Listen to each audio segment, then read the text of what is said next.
this blower to wrap peel and stick around the edges.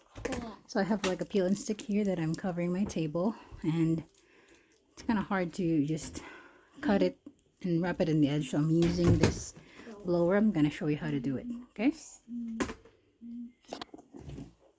So we're gonna seal these edges over here.